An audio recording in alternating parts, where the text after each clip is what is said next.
You are now tuned in to Believe. Do you believe? Welcome to Sugar-Coated Murder Podcast, a brilliant true crime podcast hosted by two zany sisters, all while baking up delicious treats in their kitchen. Here are your podcast hosts, Karen Devaney and Ann Varner.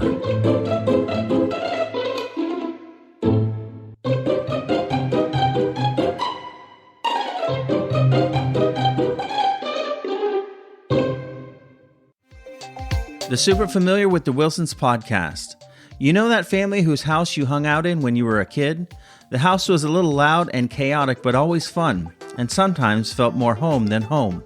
Well, that's us. We're the Wilsons, and we welcome you into our podcast with silly chat, ridiculous games, and interviews with interesting people. Like a spin doctor.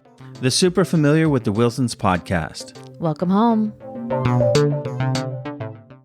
Hi, I'm Dan from Casting Views, and you're listening to Karen and Ann on the Sugar-Coated Murder Podcast. Hi, I'm Dan from Casting Views, and you're listening to Karen and Ann on the Sugar-Coated Murder Podcast. Do you have a murder? I have a murder. You're going to talk about a murder? I'm going to talk about a murder. I'm going to sit back and relax because guess what? I don't have to do a No, murder. you got the this night week. off. They I got took the your night place off. I tonight. love it. So Thank you so much. You owe them some money. Oh, wow. we probably spoke too much, didn't we? So it's Well, do you know what it is? Maybe in actual fact, we've pulled 2 episodes for you because you could just That's cut right. mine and Dan's one up, and then you can turn around and do your one, and you've got 2 episodes. You act like I'm that good at editing. Oh, my gosh. That's silly. No, you guys did a great job. Y'all did a great job. And I mean, that was a lot of murders. So you're not going to just skip over them. No, You had you had to get the detail in. You want to skip anything. Mm-mm. So, All right. What you got? So I am going to talk about a girl named Samantha Josephson. All right. And she was born in 1997, and her parents are Seymour and Marcy Josephson in Princeton, New Jersey. Seymour. I know his name was Seymour. I Wow. love that name. I didn't know people really named their people Seymour. They evidently people do. Wow. People name their people that. Amazing. So Samantha grew up in a place called Robbinsville, New Jersey. She graduated from Robbinsville High School in 2015, and she was known by her friends as Sami. Sami. Yeah. I go back and forth between Sami and Samantha. I was introduced to her as Samantha. Oh, okay. That was the first article I read with her Was she about a her was Samantha? Samantha, so that'll stick in my She could head. be Sami. So she attended the University of South Carolina in Columbia, South Carolina, not too far Wow. from here. And she was set to graduate in May of 2019. In March of 2019, she got accepted into the Drexel University Law School. I think Drexel is in Pennsylvania. Right. So she was going to go to law school afterwards. And her aspirations in life was to actually work for the United Nations. Oh, wow. Yeah. okay. Yeah. She's big. She was big, really smart girl, really smart. So March 28th, 2019, Samantha joined her friends out to celebrate the good news that she had just gotten about her law school acceptance. So they were out to celebrate her specifically. Samantha's boyfriend, Greg, did not join them that night, but the couple kept in touch through phone calls and texts throughout the night. The group gathered at a popular bar in Columbia called Bird Dog, and it's in this community called 5 Points, which is like a favorite spot of all the college students. It was like a lot of bars and restaurants and stuff. It was a big social spot. Around 2 a.m., the friend group that she was with, they were leaving the bar. It was closing.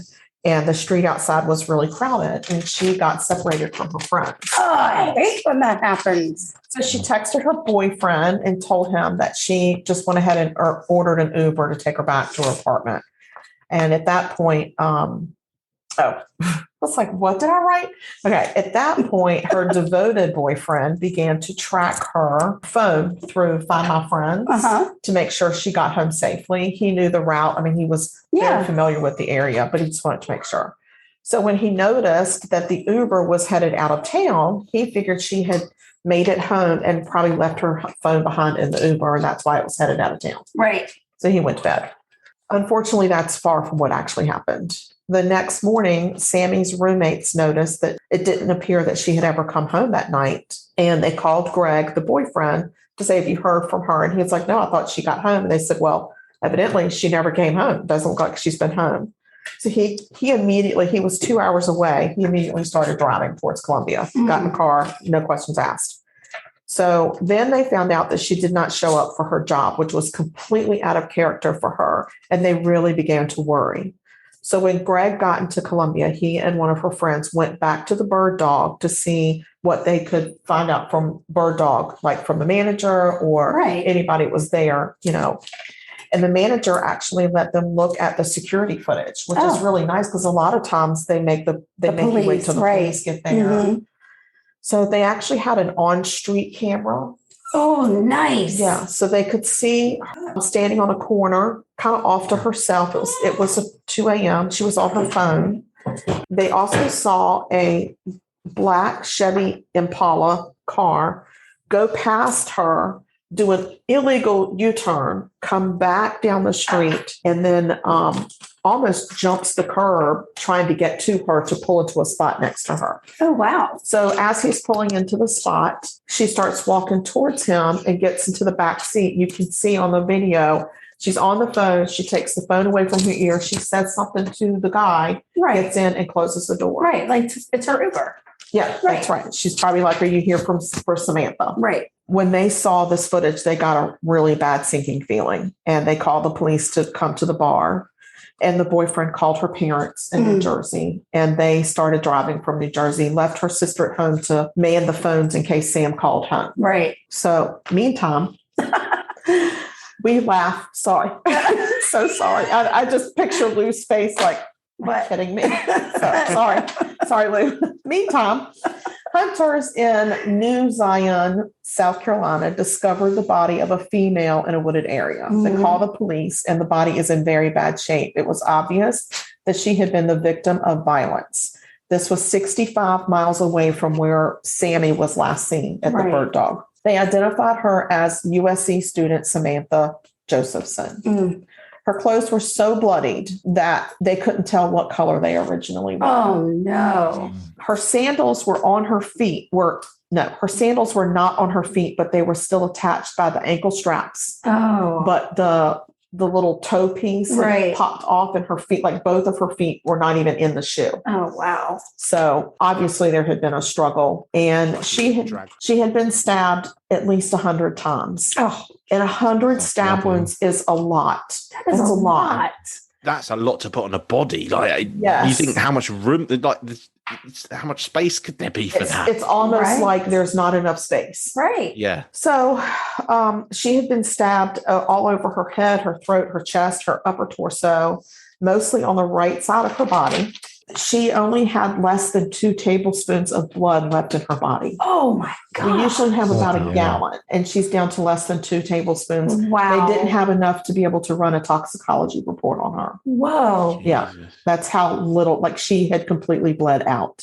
Wow. The police are now putting the pieces together from what happened at the bar, and then this person in the woods. It's the same person. Now they're going to go and they're going to try to find this black Chevy Impala, a very common car. It's not like it was a Rolls Royce that was purple. Like it was a very common car. Yeah. Can I just add as a note there as well? I actually wrote down on my Word document open, Chevy Impala, why is it always used in murders? Because I don't know what it is. Isn't it the car that shot Tupac as well? Was a Chevy Impala? Was it? Just makes you wonder. It is a very common type of car, and it's not, I don't think it's an overly expensive car. Yeah, it's not expensive. So I think that's why it's very common, and people like us that can't afford expensive cars. Ironically, the next day, the police come across a black Chevy Impala parked almost in the same area as the bird dog. Wow. And so they approach the car. The driver gets out and runs away. Of course he does. But he's caught 2 blocks over. So in the car, they're looking in the car. They find Sami's phone in the back seat. It was a rose gold iPhone. So it was not overly common to see that, but they knew what they were looking for. Right. It was her phone. And they also there was a bunch of cleaning supplies in the back seat. So, of course, they immediately impound the car and they take the driver to the police station. The driver's name is Nathaniel Rowland. He's 24 years old, of Columbia, South Carolina. His parents lived less than 5 miles away from the dump site in New Zion. Oh. Wow. So now we know he's got connections to the area. Right. There's a reason he went there. So they go to his address on his driver's license that's listed as where he's living in Columbia. And his girlfriend is there. He has a small child with her, a toddler. Oh, man. They have a child together. And she lets the police in and cooperates immediately with the police. Wow. So this is what she told them. She said that when he came to pick her up, she worked at McDonald's. When he came to pick her up for her shift, he had her uniform top and visor in his car, and he was supposed to go launder it. When he brought it to where it was soaking wet, and she had to put it on wet and go to work. Oh my God. She said, "Where's the visor?" And he said, "Out in the country." Oh no. She was like, "Why is it in the country?" And he said, "Mind your business." Oh my. So then she gets in the car and she notices. So he said, "You need to drive." She's like, "Okay." So she's driving and she notices that he's got wipes, like Clorox wipes. He's put on rubber gloves. And now he's wiping things down with this my Clorox. gosh. And she's like, what are you doing? Right. And he said, "Mind your business." Mind your business. She also noticed that there was a sheet in the car tied up behind. It was tied to the headrest of the driver's side and draped across the back seat. Oh, God. And it had blood on it. And she was like, "What is that thing?" Mind your business. He said, "Mind your business." Mm-hmm. Oh my Wow. God. She keeps saying all normal human behavior at this point. exactly. Yeah. Yes. So they have a small child together. So they need to put the child in the car with them. And at first he said, "She can't ride in the back seat." And the girl was like, "Well, what are we going to do? We have to put her car seat in. Right. Like, what is your problem?" So she goes to put the car seat in and buckle the child in, and the seat is wet. Oh no. And when she got the child out, she noticed the child had blood on her shoe. No. That seat was soaked with blood. No. Yes. Wow. So she's like, okay, something weird is happening. Yeah. And he keeps telling her to mind her business. And he starts using stronger and stronger language with her. Right. Because she started, I don't know, giving him a hard time about her visor because that's part of her uniform. Yeah. And I think he said something to her like, "You'll end up in the country, you'll end up in the country with your visor," or something. Like she just said something was completely off. Right. So she lets the police into the apartment and they start looking around and they find in the garbage can out in the back the bloody white sheet that had been in the car. And they also find some of his clothes that had blood on it. They found, what they said was the weapon, and it's like a utility knife, but it's a double-bladed utility knife. It's the craziest looking thing. I've never seen this, but it actually lined up with a lot of her stabbings where there were parallel marks, like one next to each other, and they were. So he was stabbing her with both blades at the same time, which is crazy. Probably stabbed her 50 times, but there were 2 blades. Not all of them were 2-bladed though. Oh. It's weird because you could switch it to 1 blade or 2 blades. Wow. So it was crazy. She said that she had seen him trying to clean what she thought was mud, but ended up being blood off of this double-bladed utility knife at the apartment. They actually find not just the sheet, but some bloody paper towels. They also find a handwritten list. Uh-oh. And here's what the list says. Duct tape, tape her whole body. Oh. Gloves, all black, flip phone, gasoline, matches. And it's his handwriting because they did a handwriting analysis on it, and more than 50% of the words they could say were definitely his. So, of course, back at the police station, they are processing the car. And this was the saddest thing to me. They could see one of Samantha's barefoot prints on the window, on the back, one of the back windows where she was trying to probably kick the window out to get away. And at that point, I told you her feet were out of her shoes, but just attached to her ankle by the straps. She was really fighting for her life. And they also find blood. There's so much blood. There is blood on the dashboard, on the console, on the back of the seats, on the floor, on the seats, on the doors, on the ceiling. It is everywhere. And it is just saturated because she bled out in this car. Yeah. So all of her blood is in this car. Gosh. Yes. The And seats then, must be very absorbent. oh, I know. Well, it's going to take a lot of cleaning. Yeah.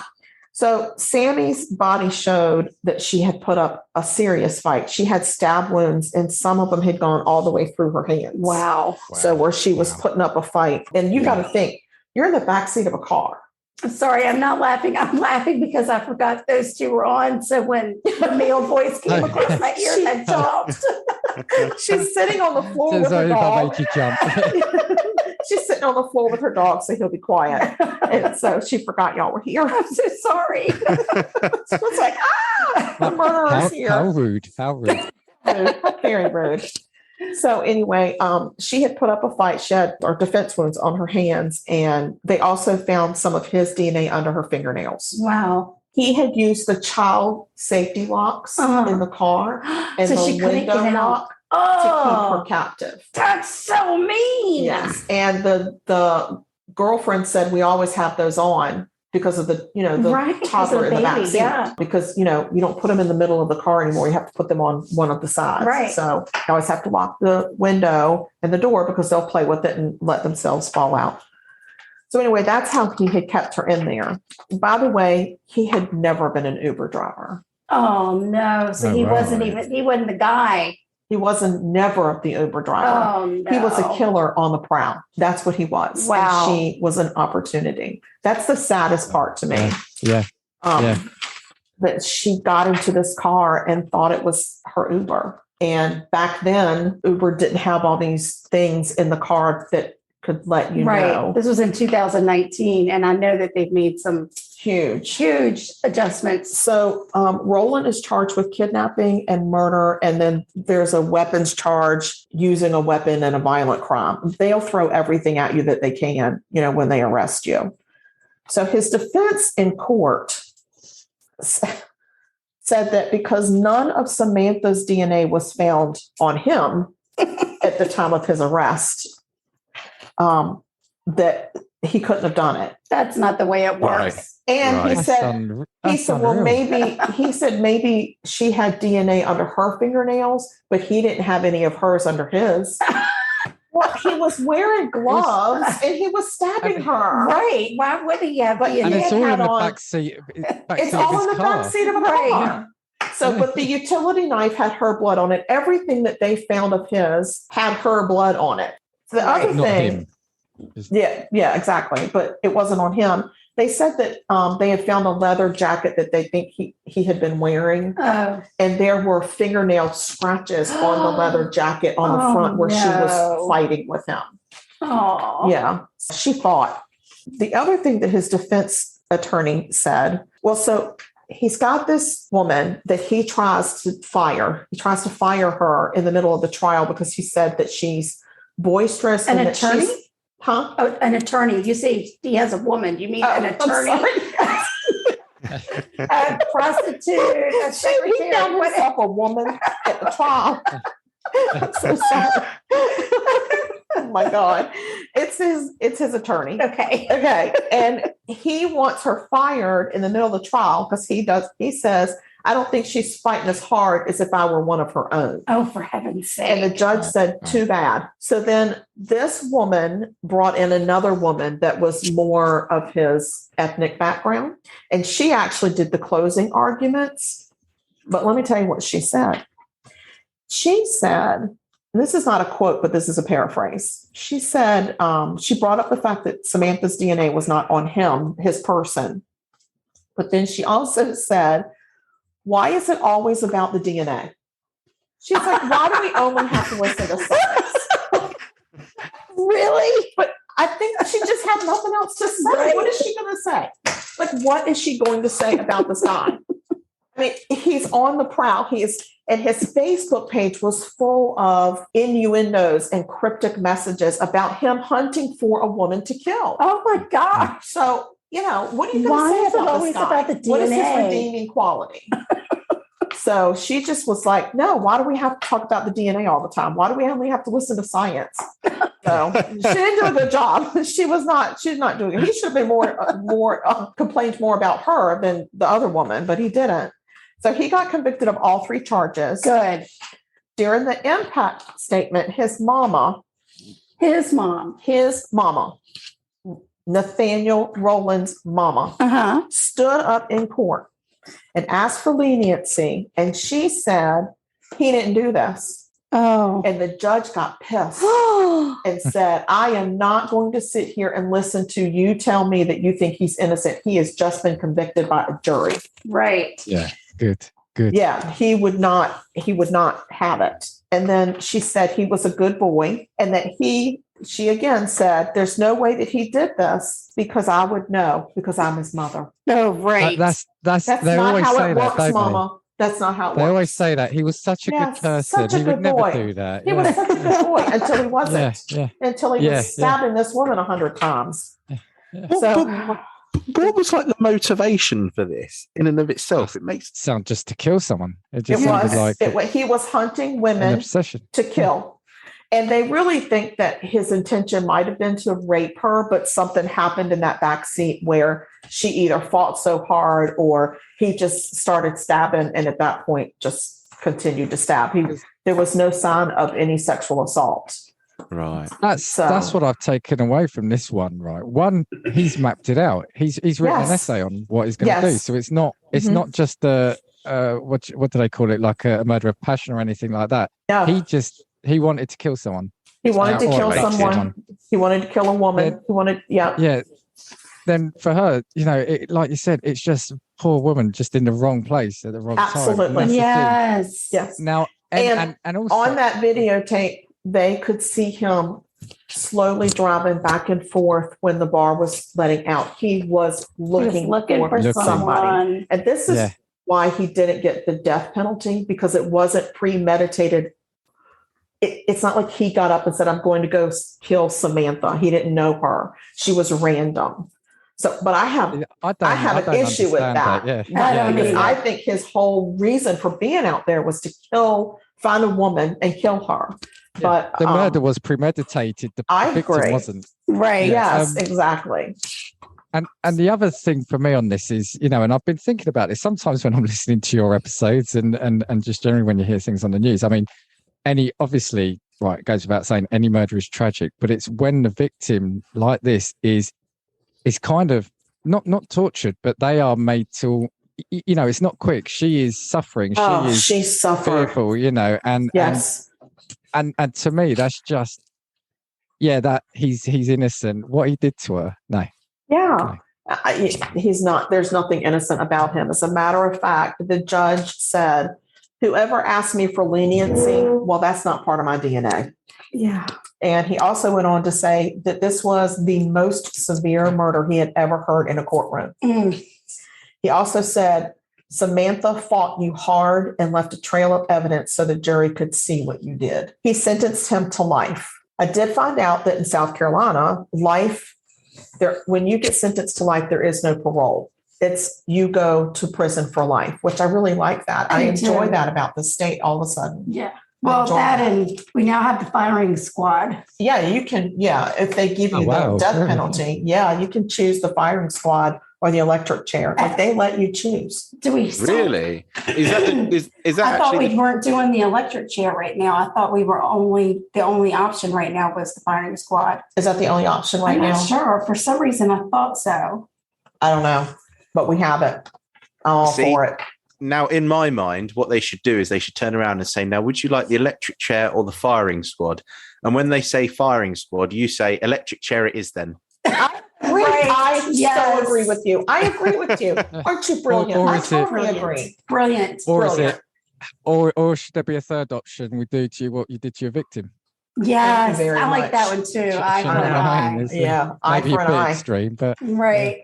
Yeah, I've agree. actually just had a look as well, and I've actually just watched while you've been reading the CCTV of her getting in the car, and it's like it's just such an innocent thing, isn't it? Because a car pulls up, you just assume because you're there and you're waiting, that's what you're expecting. Yeah. But I can't tell you how many times I've gotten into an Uber just knowing that a car is due to turn up to pick me up. So it's just now they tell you the make and model of the car that's picking you up. Well, in South Carolina, you have to have, so we don't have our license plates on the front of our car in South Carolina. We only have one in the back.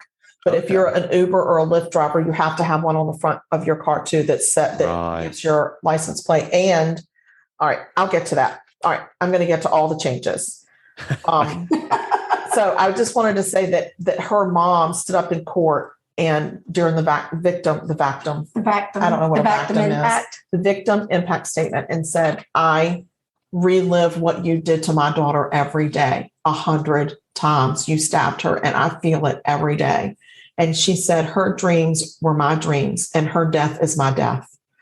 Her dad got up and said he had been in so much pain after this, he had actually contemplated suicide twice. Wow. But they also are, to me, I have so much respect for them because this case had not even gone to trial yet.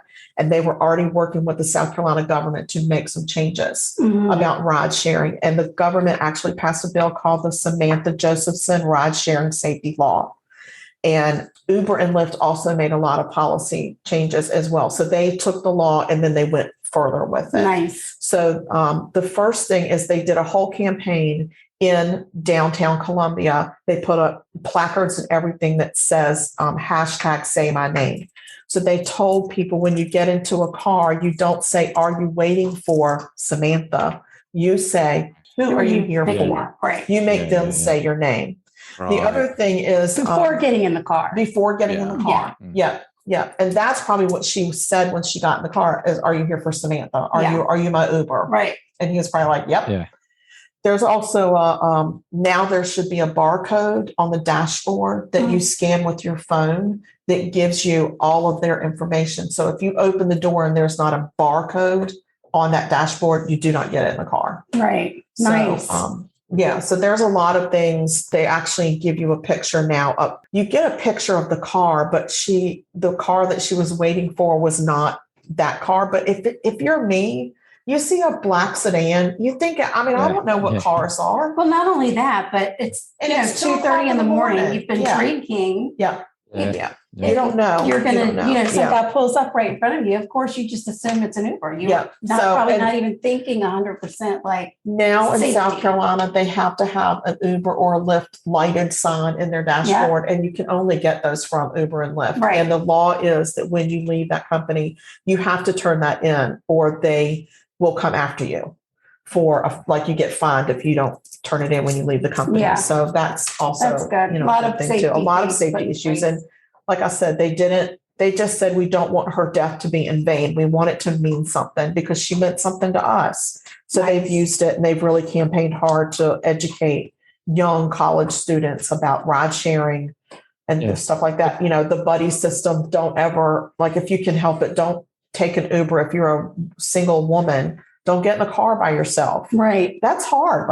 Think about how many times you travel for your job. Right. Yeah. What are you going to do? But you know what kind of it hits me about that? So I'll be honest, I've not, I'm probably the one here. I've not used Uber. So I've not used that. But we're talking, you said 2019, right? Mm-hmm. Yeah. That doesn't feel that long ago to not have some of these measures in place in the first place. Yeah. Do you know what I mean? That's what amazes me is that some of these things weren't already there. And I think it's that only 3 years ago.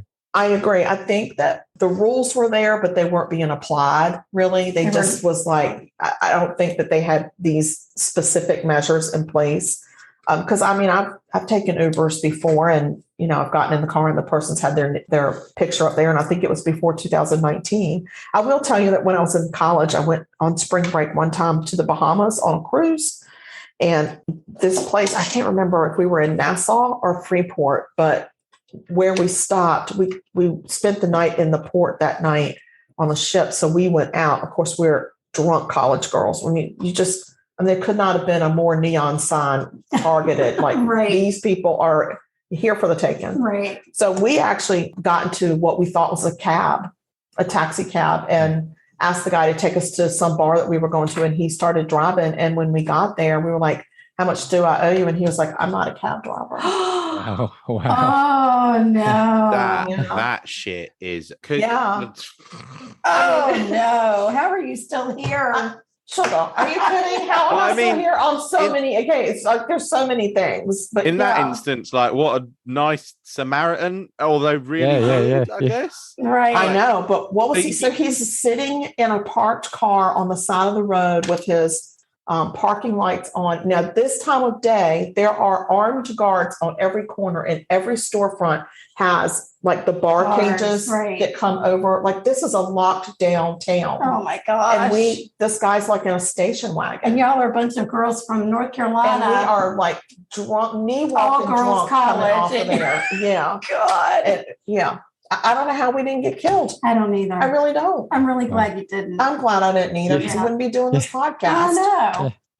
Yeah. Wow. Those are some crazy stories. Yeah. Y'all did a fantastic job. Yes. No, thank you for having it. But you know, I want to say actually, completely random and totally off topic, but all the things we've been talking about, and I've just noticed because, Anne, you've been off screen for a bit, we're doing this and you're in the cutest pink headphones as we're doing this. Yeah, no, I can see that as well, but I'm just saying that those are like massive. I'm sorry, it's not here.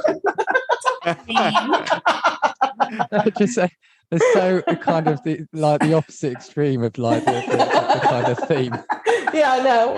We're like in pink and purple, and we're all girly and talking about murder. Oh yeah, you're top, yeah. So Anne has baked for us. I did. Sorry, guys. Baked. I know. Sorry. I did baking, and I'll show it to you. What have we got? This is the cutest freaking. I decided to do a chocolate chip cookie cake. Oh, no way. Look at that. Look at that. Can you see it? Wait, it's a little bit blurry. Let me print Hold it. that. Screen print. Lou, don't talk for a second because otherwise it goes on to you on my screen. Can you? It's too blurry, probably. I think it's too blurry. But I did. We'll see send it you a originally. picture. We'll send you a picture. It says thanks Dan and Lou, and it's got a heart on it. Oh, that's amazing. That's it's adorable. And she put glitter on it and everything. I did. I put some red glitter for Christmas, because we want to remind you that we're coming for Christmas. When you're over, yeah. When we're over, we're going to be baking with his mom. Oh, that's great. Yes. We're going to be like, you sit down, honey. We got this. Yeah, she's going to say, stay out of my kitchen. I know. She'll come afterwards with a knife. Exactly. Kitchen. Yeah. So tell us what you baked, Sugar. Tell us about it. So this is like a classic. We've got this shop that's in the mall. It's called the Great American Cookie Company. And it was always such a big deal to get a big chocolate chip cookie with icing on it for your birthday instead of a birthday cake. So I decided to do a chocolate chip cookie cake, and I got my recipe from Sally's Baking, which we love. We love Sally. We stalk her. And it's basically just a chocolate chip cookie that you put into a 9-inch cake pan. It is. It smells good. I want some. Right. You want to taste it? I mean, why do I have to sit here and smell it? Yeah. I know. Sorry, we're not here because it looks adorable. I'll have to have my Oreo. Yeah, you just have to bite the Oreo when I'm eating the cookie cake. You can bite the Oreo. That's amazing. Look at that. And then I just did a basic buttercream icing. Yeah, it smells to go so with good. it. I'm just telling you, it smells so good. It does smell good. I don't need a plate. You're actually making me well hungry at this point. I'm so sorry. Look at that. That's proper, isn't it? That's my word. That looks so good. Dan, stop talking because it's skipping to you now. Highlight their screen and pin it. That's what I've done. There you go. When it comes to food, that looks so good. It's the only modification I made is it calls for just regular unsalted butter, and I did brown butter. And I can tell it's got a nutty taste. Yeah, guys, this is so brown good. butter is just a stick of butter that you melt and you bring it to a boil and let it cook until it gets these little brown bits in it. Then you take it off, and it makes the butter very nutty, caramelly tasting. It's so good. I like how Lou. I like how this cake has got our name on it, but we're not having any of it. Yeah. I'm saying like, damn, what have I got in the cupboards downstairs? I want to eat now. I guess you'll just have It's to like- have another Pop-Tart. Another Pop-Tart, yep. It's like, thanks, Dan and Lou, for making us make this cake that we can eat. And, We on your really behalf. appreciate it. We appreciate it a lot. If there was any way I could get one to you, I know. I would totally do it. We'll deliver it to you. Oh my God. I got to put it down because I can't stop eating it. It's so good. All right, Okay. well, Well, I think that's it. I don't know. tell us about your social media. Where can people find you again? They said on Twitter. Yeah, I want them to say On again. Twitter. We're on Twitter. You can find us on all major platforms. You can go on Twitter at Casting Views, or you can go castingviewspod@gmail.com. I love it. Do- We also have social I media. know. I'm just sitting here thinking, call the Aberdasher because we need a better top hat for these two. What's an haberdasher? It's a hat maker. What's a haberdasher? No, it's like Aberdasher.